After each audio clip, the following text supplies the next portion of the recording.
The show opened with Roman Reigns arriving backstage where Adam Pearce immediately confronted him about Jacob Fatu showing up at Backlash. But Roman didn't care about any of that. The first thing he asked was, "Where's my title?" That was such a classic Roman moment. Then Roman asks who invited Jacob Fatu, and Pearce reminds him, "You did."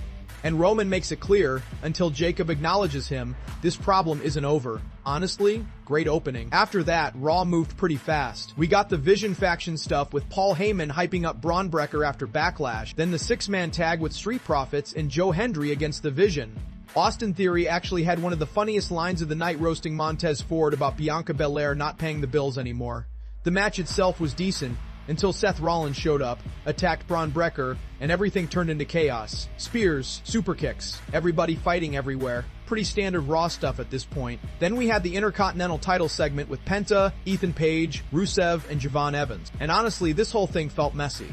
Everybody wanted a title shot, everybody interrupted each other, and somehow it ended with Javon Evans pinning Rusev clean. Which is crazy considering how dominant WWE has been booking Rusev lately. We also saw Asuka return backstage with Io Sky, but it really felt more like WWE quietly teasing that Asuka is taking a break for a while. Then there was the women's tag segment, which mostly turned into another brawl. Io Sky versus Sol Ruka was actually pretty solid though. Simple match. No unnecessary drama, just wrestling. Oba Femi also had an open challenge segment, except nobody came out. So Oba basically dragged random people into the ring himself and destroyed them. And honestly, WWE seriously needs a real storyline for this guy because he feels way too important for random filler segments like this. The real focus of this show was Roman Reigns and Jacob Fatu. That's the story WWE clearly wants people invested in right now. Then we finally get the main event segment. Roman comes out with Jimmy Uso demanding acknowledgement from the crowd while Jacob Fatu slowly makes his way to the ring. Jey Uso even tries stopping Jacob backstage, but it doesn't work. Jimmy tries stopping him too, doesn't work either. And once Jacob finally gets to Roman, complete chaos. The two instantly start fighting. Roman gets some offense in with chair shots and Superman punches, but Jacob Fatu still ends up overpowering him again.